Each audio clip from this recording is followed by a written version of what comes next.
उपकारी साधुकारी सतगुरु बड़े उपकारी साधुकारी सतगुरु बड़े उपकारी साधुकारी सतगुरु बड़े उपकारी जन्म जन्म के बदन काटे जन्म के बदन काटे बन करे गोपाल साधुवाई सतगुरु बड़े उपकारी साधुवाई सतगुरु बड़े उपकारी जन्म जन्म के बदन काटे जन्म जन्म के बदन काटे बन करे गोपाल साधुवाई सतगुरु बड़े उपकारी साधुवाई सतगुरु बड़े उपकारी साधुवाई सतगुरु बड़े उपकारी बदला बीमार चरण गाओ पूरा के बदला बीमार चरण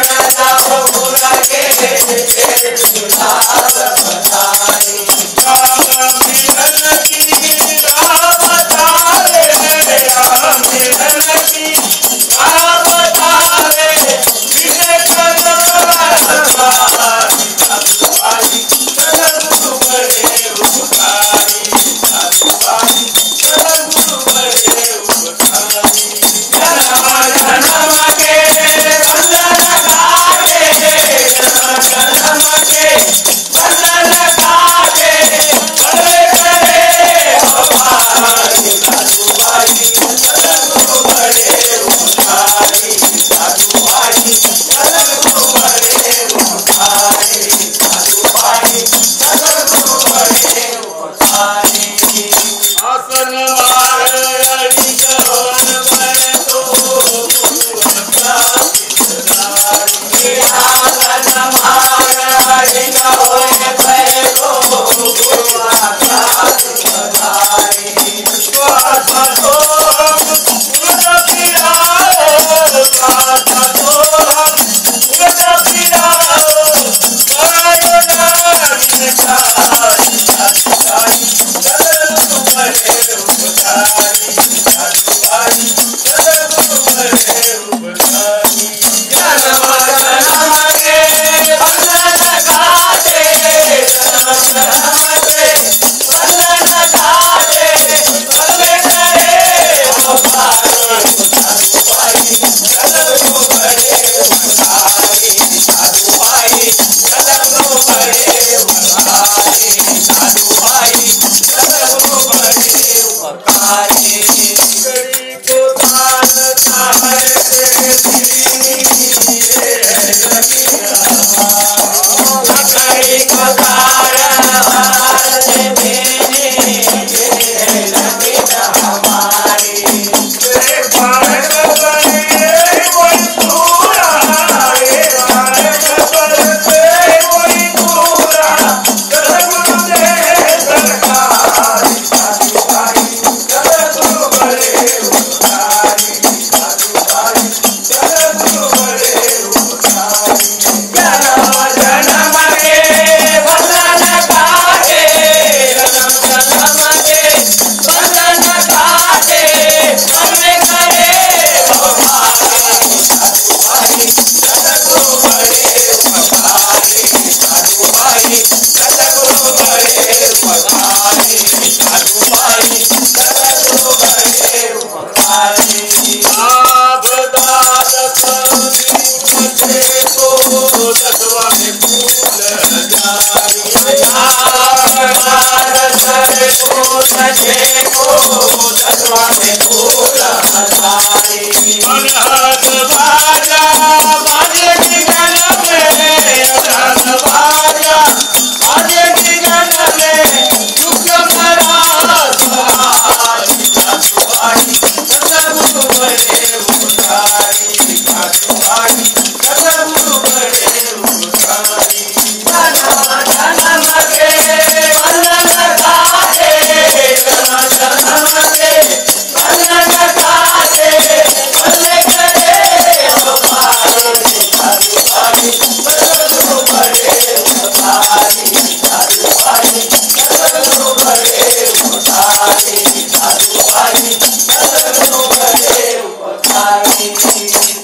राम लाल वाकी लागी करती तुम्हारी गुरु राम लाल वाकी लागी करती तुम्हारी गंगा तारे मंगलों का बेटा गंगा तारे मंगलों का बेटा आयो तुम्हारी भाई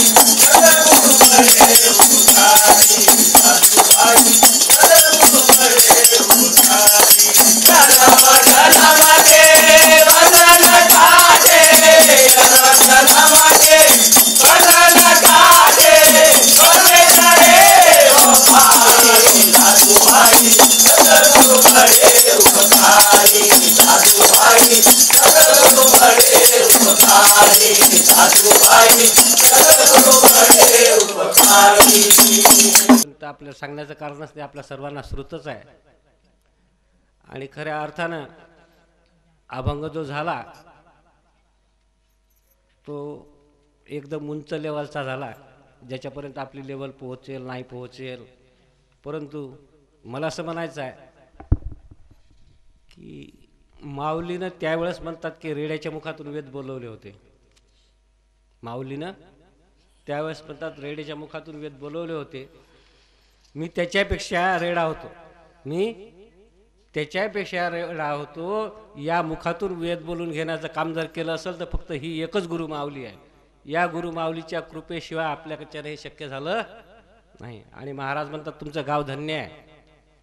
आमचं गाव तर धन्य आहेच आहे, पण याच्या गावाला धन्यता मिळवण्यास सर्वात मोठं काम जर कोणी केलं असेल ते हरिभक्तपरायण श्रीराम महाराज यांनी केलं. म्हणून प्रथमतः आम्ही सर्व गाववाले तुमचे धन्यवाद अदा करतो. खऱ्या अर्थानं आम्हाला जे माणूस बनवण्याचं काम केलं असेल तर महाराजाकडून झालं. मी गुरु महाराज अगोदरही केले, महाराजाच्या अगोदर. महाराज माझे गुरुभाऊ, महाराज माझे गुरुभाऊ, पण मी गुरुच केले होते. जसे आपण गुरु महाराज करतो आणि टाकून देतो त्याप्रमाणे माझी परिस्थिती होती. परंतु खऱ्या अर्थानं मला जे सवय लावली, वळण लावलं, याची आवड लावली, याची जिज्ञासा निर्माण केली. मला रेड्यासारखाच बोलायचो मी. मला भजन येत नव्हतं अगोदर. महाराजांनी इथून मला मोटरसायकलवर, मी पुढे महाराज मागं बसायचे, खांद्यावर मुंडकं ठेवायचे आणि भजन शिकवत चालायचे तर शिरला नेमारेपर्यंत न्यायचे. असं करून त्यांनी आम्हाला बनवलं आणि त्यांचीच खरी कृपा आमच्यावर झाली. म्हणूनच या सगळ्या लोकांची ती कामी पडली आणि त्याच्यावरूनच हे गाव आज तुम्ही नावलौकिक जे करता ही खरी पुण्य महाराज तुमचीच आहे. तुमच्याशिवाय हे शक्य नव्हतं. असो असो नसो नसो आपण अभंगाकडे वळू. हे वर्णन होतच राहील. शंकर महाराजाचा अभंग आहे की जे रामलाल महाराजांचे शिष्य होते. आवाज बरोबर येते ना? मामन नाहीत बरं, घनघन करते म्हणून म्हणतो. रामलाल महाराजांचे शिष्य होते शंकर महाराज, त्यांचा हा अभंग आहे. आणि शंकर महाराज आपल्या अभंगातून सांगतात की साधुबाई सद्गुरू बडे उपकारी. मग ते एकटेच सांगतात का? सर्व संतांनी जवळपास वर्णन गुरु महाराजांचं केलं. एकट्यानंच केलं का? कबीर साहेब सुद्धा तेच म्हणतात की सब धरती का कागज करू लेखनी सब वनर आहे, सात समंदर की मसी करू गुरुगुण लिखा नाही जाय. काय 7 समुद्राची शाही जरी केली आणि या वृक्षाचं जरी आपण पेन केलं तर गुरु महाराजाचं वर्णन आपण करू शकत नाही. इतके महान सद्गुरूचं कार्य आहे. आणि त्या सद्गुरूच्या कार्याविषयी हा महत्त्वाचा अभंग आहे. जो अभंगातला मेरुमणी ज्याला म्हणतो, आपल्या माळेतला मेरुमणी असते त्याप्रमाणे हा अभंगातला मेरुमणी असा हा अभंग आहे. आणि शंकर महाराजा अभंगातून आपल्याला सांगतात की साधुबाई सद्गुरू बडे उपकारी. मग आता गुरु गुरु तर बघ माहित, सद्गुरू नेमकं कोण आले म्हणा? खऱ्या अर्थानं सद्गुरू कोण आले म्हणा? तर शास्त्राने सांगितलं गुरु गुरु बहुत असती, गुरु गुरु बहुत असती परी ते न होती ब्रह्मदायक. गोविती कर्मा माझी बाधक, ते तुम्हाला कर्मकांडात गुंडाळून टाकतील. देव करा, पूजा करा, पाती करा, फुलं आणा, नारळ आणा, बुद्धबत्ती आणा, अगरबत्ती आणा, दिवाला काय करा, अमक करा. काय गोविती कर्मा माझी बाधक ते न होती सद्गुरू. सदा वस्तू दावी आत्मज्ञान म्हणून सद्गुरू होय निदान. खऱ्या अर्थानं जे गुरु महाराज आपल्याला आत्मज्ञान सांगत असतील त्यांनाच सद्गुरू म्हणता येते. आणि आत्मज्ञानाशिवाय जर कोणते ज्ञान असतील तर बाकीचे सगळे ज्ञान फोल होतील. म्हणून इथे शंकर महाराजांना सांगितलं की साधुबाई सद्गुरू बडे उपकारी. त्या गुरु महाराजांची उपकारात डॉक्टर साहेबांनी याच्या अगोदर आपल्याला सांगितलं की किती जन्माचे आहे तो. असं एकच जन्म आपला म्हणजे एकच योनीत एकच फेरा झाला का? 84 लक्ष योनीचा जो फेरा आपला झाला तो एकच झाला याची काही गॅरंटी आहे का? राम होता तरी आपण होतो, कृष्ण होता तरी आपण होतो, सगळे होते तरी आपण होतो. त्याच्यात किती गेढे वारले असतील. आता विठ्ठलच तर म्हणतात 28 युगापासून उभा आहे. आपण किती युगापासून हे फिरून राहिलो आणि एवढ्याचा कलिमल एवढ्याचं सगळं आपलं सर्व काही काढून आपल्याला नील करण्याचं माणूस बनवण्याचं काम जर केलं तर ते त्या गुरु महाराजांनी केलं. त्या गुरु महाराजाचे उपकार कमी कसे म्हणता येतील. म्हणून म्हणतात साधुबाई सद्गुरू बडे उपकारी. आणि काय करतात तो जन्म जन्म के बंधन काटे. जन्म जन्मीचे बंधन आहे. आपल्याला एका जन्माचं बंधन आहे का? असे कितीतरी जन्म झाले तेवढ्या जन्मामध्ये जेवढे आपल्याला बंधनं लागले तेवढे जन्माचे बंधन काटण्याचं काम काय करतात. जन्म जन्म के बंधन काटे पलमे करे भवपारी. वेळ लागते का? आपणा सारी की करी ती तात्काळ नाही काळ वेळ तया लागे. गुरु महाराज गुरु मिलना सहज आहे. गुरु मिलना सहज आहे. आपल्याला काही प्रयत्न करायचं काम पडलं का गुरु महाराजासाठी? आपण कुठे गेलो का हिमालयात जाऊन बसलो कितीतरी लोक गुरु महाराजासाठी काय काय करतात त्यांचा काही हिशोब नाही. परंतु आपल्याला काही त्रास झाला नाही. आणि त्या गुरु महाराजांनी इथं घरपोच आपल्या जवळ येऊन आपल्याला एका पलात काय केलं म्हणतात पलमे करे भोपारी. एका पलात गुरु महाराजांनी या तीरावरचं त्या तीरावर नेऊन सोडण्याचं आपल्याला काम केलं. म्हणजे कमी उपकार झाले का?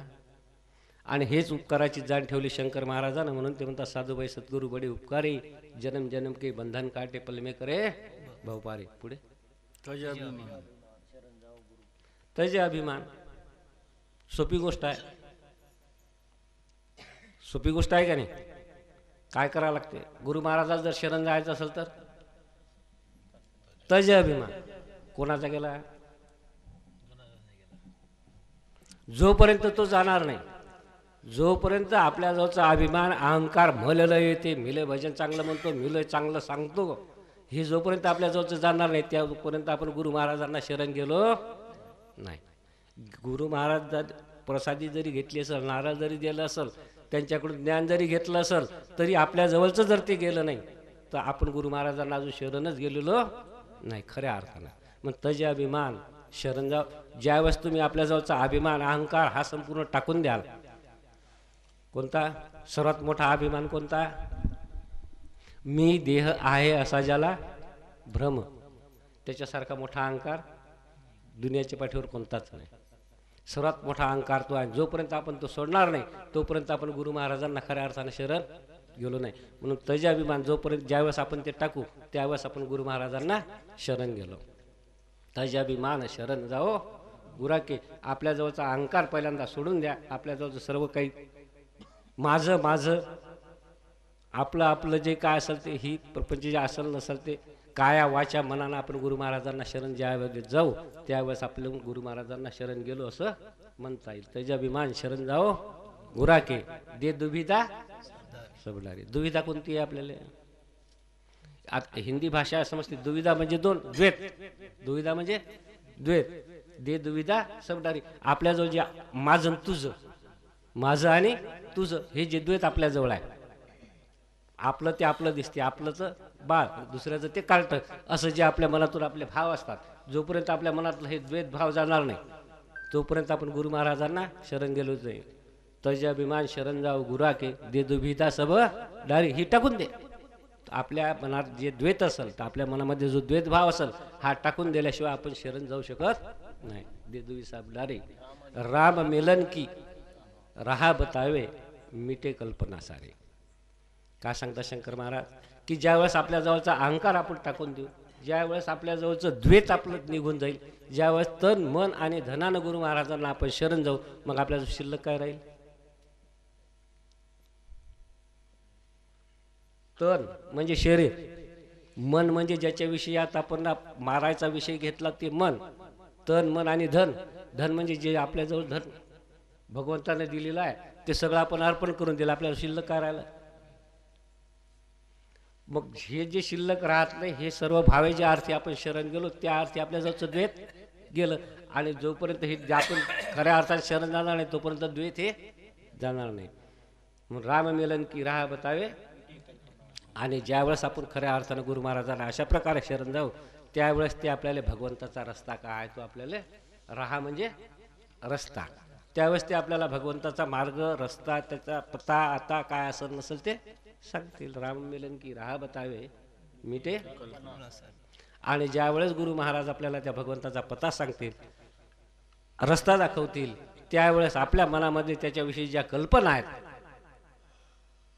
आता कल्पनेचे देव कल्पंती नसती, कल्पनेचे देव कल्पना भरपूर असतात, परंतु गुरु महाराजांची कृपा झाल्यानंतर कल्पना नावाची वस्तू आपल्याजवळ शिल्लक राहत नाही. राम मिलन की राह बतावे मिटे कल्पना सारी. गुरु महाराजांनी तो रस्ता दाखवला, त्याची ओळख आपल्याला करून दिली. करतळे आवळे तैसा हरी अशा प्रकारे गुरु महाराजांनी आपल्याला त्याची जाण करून दिली. मग आपल्याजवळ कल्पना शिल्लक राहण्याचं कारण नाही. पुढे आसन माराडी होय भेट. आता हा भाग गुरु महाराजाच्या कृपेचा आहे खऱ्या अर्थाचा. चंदा न दिखे चालता, बढता नहीं दिखे बेल, साधू नहीं दिखे स्मरता, वो है कुदरत का खेल. खऱ्या अर्थानं या कडव्याचा अर्थ फक्त हाच होते. महाविचारा ना बरं, आणखीन कोणाला काही वाटलं तर सांगा की खऱ्या अर्थानं गुरु महाराज जी किल्ली देतात ती किल्लीच अशी आहे की कोणी शिष्य भक्त गुरु महाराज कोणी साधू संत कोणी जर असला तर साधूने दिखे स्मरता, बढताने दिखे बेल. जो आपण रोप लावलं वेल लावला एखादा तो रोज दिवसेंदिवस वाढत वाढत लहानाचा मोठा होत चालला, आपल्याला कळते का? सूर्यचंद्र आकाशात जाऊन राहिले, पूर्वेकडून निघतात पश्चिमेकडे जाऊन पोहोचतात, ते कसे चालतात हे आपल्या लक्षात येते का? त्याप्रमाणे साधू महाराजांच्या नामाचं ते स्मरण आहे, सुमरण आहे. ते त्याच्या गुरु महाराजाच्या कृपेशिवाय त्याच्या कलेशिवाय त्याच्याशिवाय ते लक्षात येत नाही. आणि ज्या दिवशी गुरु महाराज सांगतील त्या दिवशी ते आपल्याला कळून चुकते. मग आसन मारा अडीक होतं म्हणजे कसं आसन मारावं लागते, अडीक म्हणजे न हालता बोलता एक तटस्थ राहून कसं ध्यान करावं लागते. गुरु महाराजाची कला आहे, ते जे सांगतील त्याची त्या रस्त्याचा हा विषय आहे. आसन मार अडीक होय बैठो गुरु आज्ञा शेजारी. गुरु महाराजांनी जे सांगितलं ते आपण मनाभावापासून त्यांची आज्ञा पाळायची आणि ते काम करायचं. गुरु आज्ञा शेजारी. सासा सोहम उलट फिरावं मारो नागनकारे. खऱ्या अर्थानं हे सहा विकार मारण्यासाठी आपल्याला त्या नागिनले मारावं लागते. जोपर्यंत ती जिवंत आहे तोपर्यंत हे विकार आपले काम क्रोध लोभ मद मत्सर अहंकार जे काय असते नसतील हे जोपर्यंत ती जिवंत आहे तोपर्यंत हे जाणारे नाहीत. मग तिले मारण्यासाठी ह्या क्रिया आप तुम्हाला गुरु महाराज करायला सांगतात. मारो नागनकारी. पुढे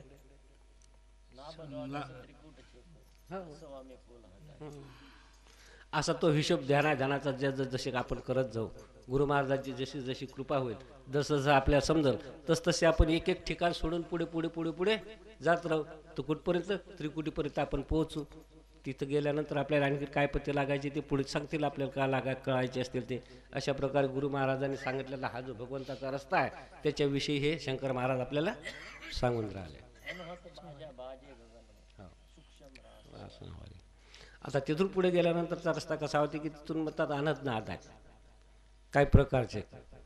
आता ज्यानं ऐकले असतील तो खरा भाग्यवान, ज्याला जाण आहे त्याचा तो विषय आहे. आणि त्या अभ्यासानं तुम्ही पुढे पुढे गेल्यानंतर म्हणा अनहद नाद बाजे गगन में सूक्ष्म राहा. सूक्ष्म म्हणजे कशी बारीक लहानात लहान अशा प्रकारचा तो रस्ता आहे म्हणतात. त्या रस्त्यानं गेल्यानंतर ते कळून चुकते. तार असे झिने. गुरु महाराजांचं ध्यानाचं वर्णन करून शंकर महाराज सांगतात की कसं आहे ध्यान. ध्यानाचा प्रकार कसा आहे म्हणतात. कसं ध्यान करावं लागते. मकडी. मकडी म्हणजे कातीन.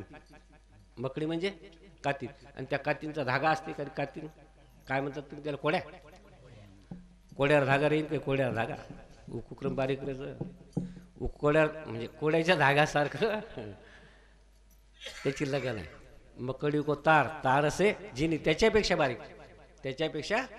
बारीक ते लगन आहे. मकडी को तार. तार असे झिनी. झिनी हे लगीन आम्हाला शंकर महाराज म्हणतात. आमच्या गुरु महाराजांना रामलाल महाराजांना जी आमच्यावर कृपा केली ती खऱ्या अर्थानं अशा प्रकारची गेली की त्या कातींच्या तारापेक्षा बारीक तार त्या हिशोबाचा आमचा आहे. मकडी को तार. तार असे झिनी. झिनी हे लगीन हमारे. ये पारख पद परखे कोई पुरा सद्गुरु दे सनकारी. जोपर्यंत गुरु महाराजाची कृपा होणार नाही तोपर्यंत काही खरं नाही. आणि ज्या दिवशी गुरु महाराजाची कृपा होईल. गुरु पहिल्यांदाच बोललो मी की गुरु मिलना सहज आहे. गुरु सगळ्यांनाच केला. गुरु सगळ्यांनाच केला, पण गुरु भेटला, पण गुरुची कृपा झाली का ती फार दुर्गम आहे. आणि जोपर्यंत ती होणार नाही, जोपर्यंत ती होणार नाही तोपर्यंत ह्या रस्त्याचा मेळ लागणार नाही. शंकर महाराजाच्या बाणीचा अंत लवकर कळणार नाही. म्हणून त्याने सांगितलं पुढे धावता आहे बरं धावतं. गुरु महाराज कृपा केली, जागे संधी. अशा प्रकारे शंकर महाराज म्हणतात की माझ्या गुरु महाराजांनी माझ्यावर अशा प्रकारची कृपा केली, त्यामुळे माझं जे संचित होतं, प्रालब्ध क्रियामान होतं, प्रालब्ध होतं, जे पूर्वीचं होतं ते संपूर्ण जागी झालं आणि मी खऱ्या अर्थानं धन्य झालो. त्याचप्रमाणे आजच्या दिवशी आपण सुद्धा खऱ्या अर्थानं गुरु महाराजाची कृपा करून घेणं हे आपल्या जीवनाचं महत्कार्य आहे. आणि ती करून घेऊन आपण सुद्धा आपल्या सर्वांच्या जीवाचं कल्याण करून घ्या हीच भगवंत चरणी प्रार्थना करतो. आणि आजचा अभंग पूर्ण झाला असं जाहीर करतो. याच्यात कोणाला काही जर शंका असली तर कोणी विचारू शकता. महाराज की जय. सुधार लो बस हो गया भजन, आदत बुरी सुधार लो बस हो गया भजन, आदत बुरी सुधार लो बस हो गया भजन, आदत बुरी सुधार लो बस हो गया भजन, हो गया भजन हो राम का हो गया भजन, हो गया भजन हो राम का हो गया भजन, हरि तरंग मार लो बस हो गया भजन, आदत बुरी सुधार लो बस हो गया भजन, हो गया भजन हो राम का हो गया भजन, हो गया भजन हो राम का हो गया भजन, आदत बुरी सुधार लो बस हो गया भजन, आदत बुरी सुधार लो बस हो गया भजन, मार रंग मार लो बस हो गया भजन, आए हो तुम कहाँ से और जाओगे कहाँ, आए हो तुम कहाँ से जाओगे कहाँ,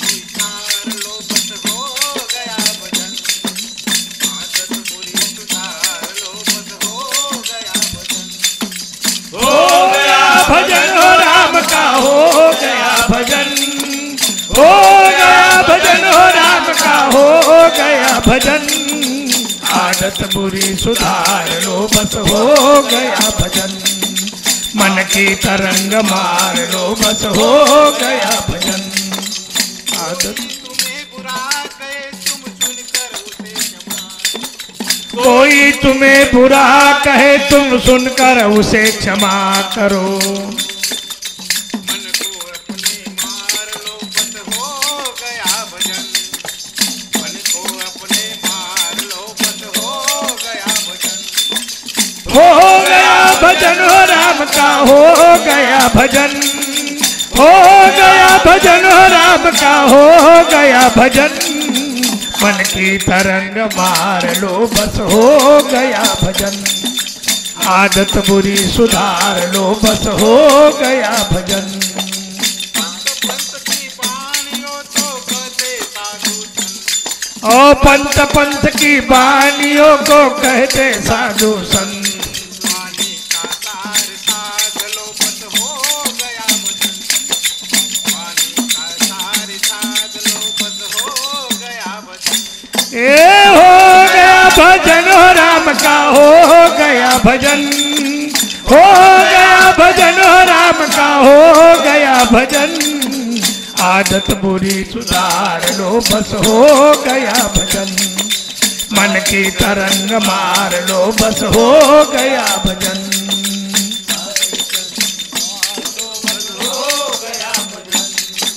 मौजूद है जहाँ में तुम ढूंढोगे कहाँ, मौजूद है जहाँ पर तुम ढूंढोगे कहाँ, में अपने खोज लो बस हो गया भजन, आदत बुरी सुधार लो बस हो गया भजन, ए हो गया भजन हो राम का हो गया भजन, हो भजन हो राम का हो गया भजन आदत बुरी सुधार लो बस हो गया भजन मन की तरंग मार लो बस हो गया भजन आदत बुरी सुधार लो बस हो गया भजन सिद्धांत साफ साफ है सदगुरु कबीर का सिद्धांत साफ साफ है सदगुरु कबीर का स्वरूप जान लो बस हो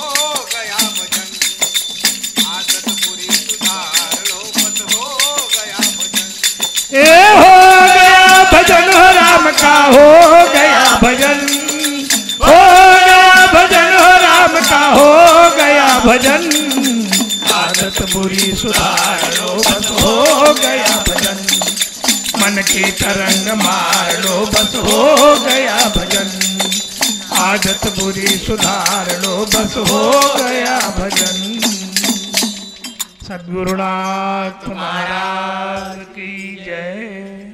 आता या भजनाचा काही अर्थ सांगा. बस हो गया भजन मन की तरंग मारलो बस हो गया. मनाला मारला किंवा हे आदित्य जे काही खराब आहे तुमच्यातल्या सुधरून घ्या भजनच झालं.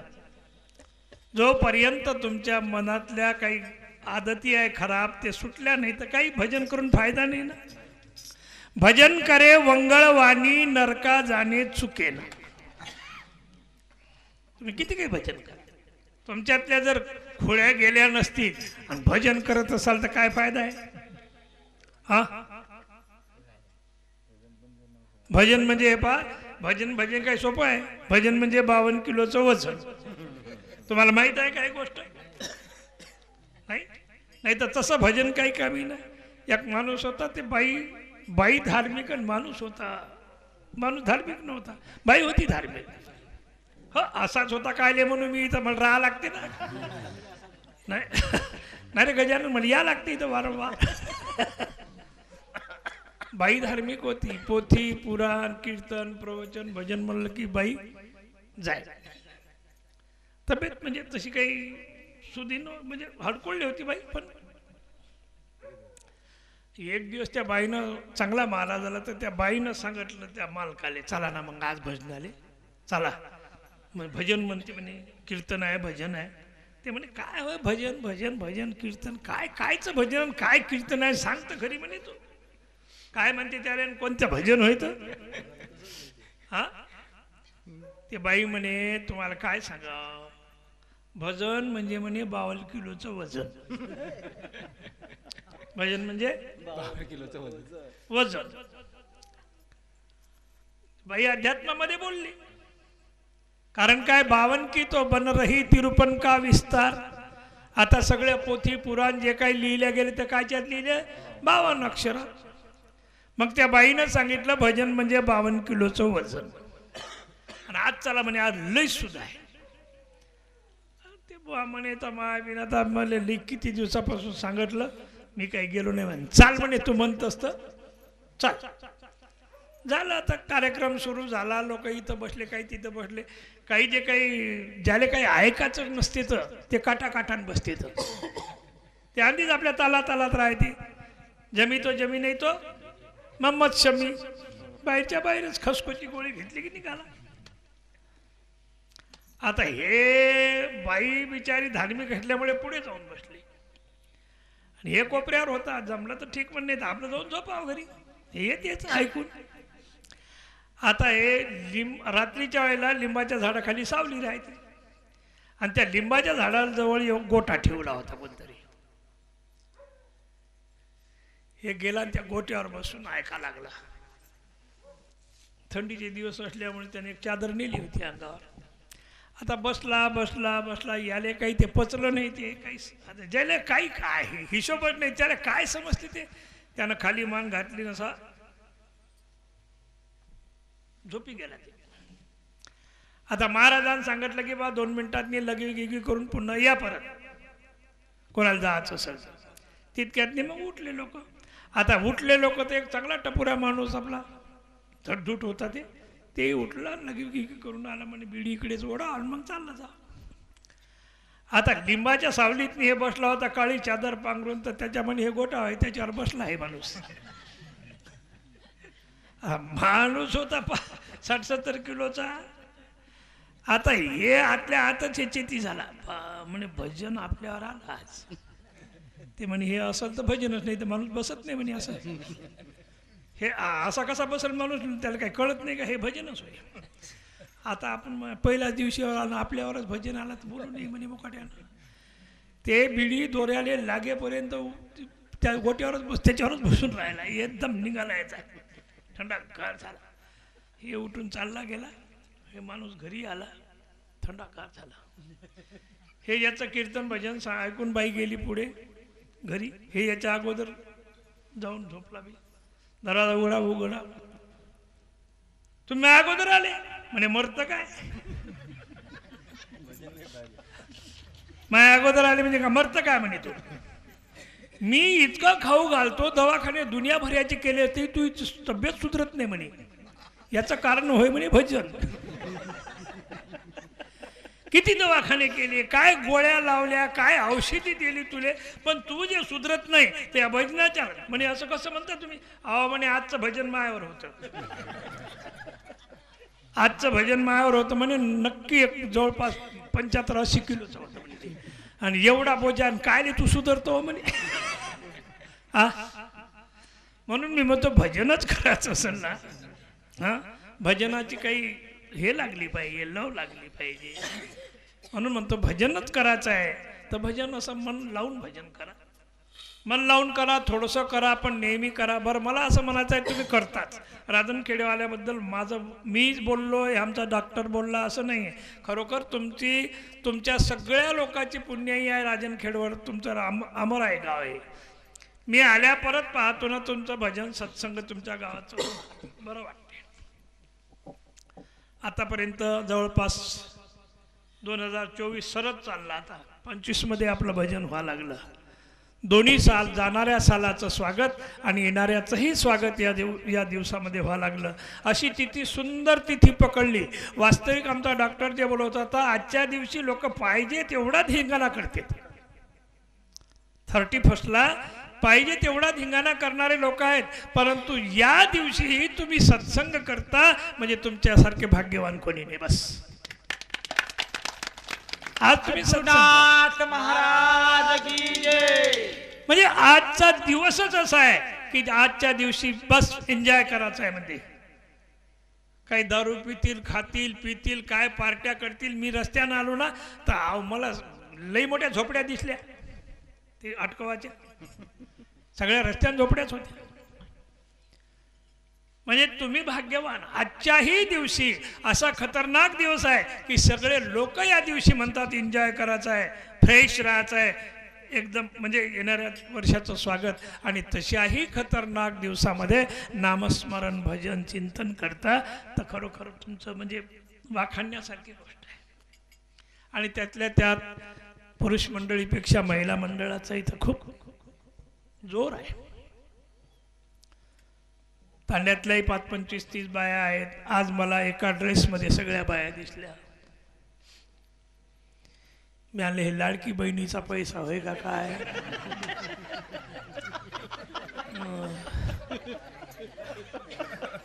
काय मला बाई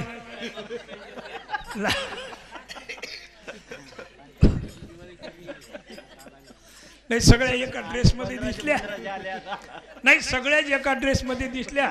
मी आणले हे मुख्यमंत्र्याच्या बहिणी होईता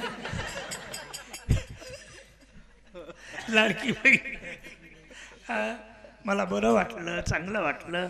तांड्यातूनही तुम्ही जे करता हे चांगलं आहे. आणि त्याचबरोबर गावातून ज्या काही महिला मंडळ आहे, इथून तुमचा गाव बी अर्धा किलोमीटर दूर आहे, गल्ली बोळीतून तुम्हाला जावं लागते. सगळे लोक तुम्ही येता, त्याच्याबद्दल मी तुमचा खूप मोठा आभारी आहे.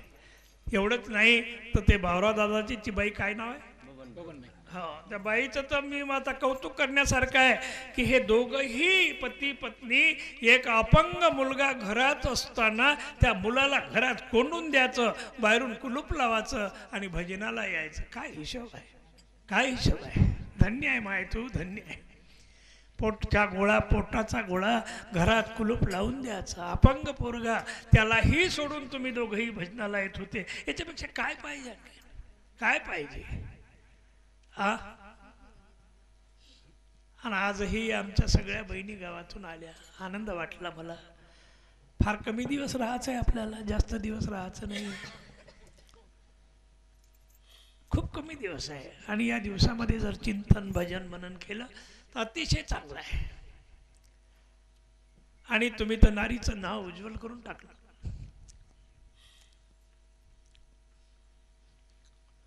नारी ने ऐसा जन्म लिया, नारी ने नर को जन्म दिया. काय ने नर को जन्म दिया, क्या खेल रचाया नारी ने. नारी ने नर को जन्म दिया, क्या खेल रचाया नारी ने. नारी ने नर को जन्म दिया, क्या खेल रचाया नारी ने. क्या खेल रचाया नारी ने, क्या खेल रचाया नारी ने. क्या खेल रचाया नारी ने. क्या खेल रचाया नारी ने. नारी ने नर को जन्म दिया, क्या खेल रचाया नारी ने. नारी ने नर को जन्म दिया, क्या खेल रचाया नारी ने. नारी ने नर को जन्म दिया, क्या खेल रचाया नारी ने. एक नारी थी, एक थी नारी, वो स्वर्गलोक में रहती थी. वो स्वर्गलोक में रहती थी. अनुसया एक नारी थी, वो स्वर्गलोक में रहती थी. वो स्वर्गलोक में रहती थी. ब्रह्मा विष्णु और महेश को, ब्रह्मा विष्णु और महेश को पालने में झुलाया नारी ने. नारी ने नर को जन्म दिया, क्या खेल रचाया नारी ने. नारी ने नर को. जन्म दिया, क्या खेल रचाया नारी ने. क्या खेल रचाया नारी ने, क्या खेल रचाया नारी ने. क्या खेल रचाया नारी ने. क्या खेल रचाया नारी ने. नारी ने नर को जन्म दिया, क्या खेल रचाया नारी.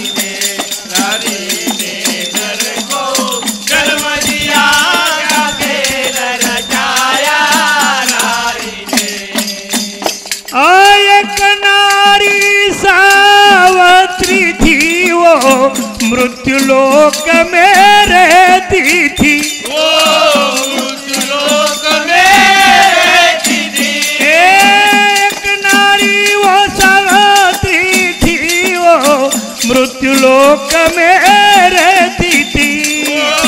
मृत्युलोक में रहती थी. जब प्राण बचाने यमाया, जब प्राण ले जाने यमाया, फिर प्राण बचाया नारी ने. नारी ने नर को जन्म दिया, क्या खेल रचाया नारी ने. नारी ने नर को जन्म दिया, क्या खेल रचाया नारी ने. क्या खेल रचाया नारी ने. क्या खेल रचाया नारी ने. क्या खेल रचाया नारी ने. क्या खेल रचाया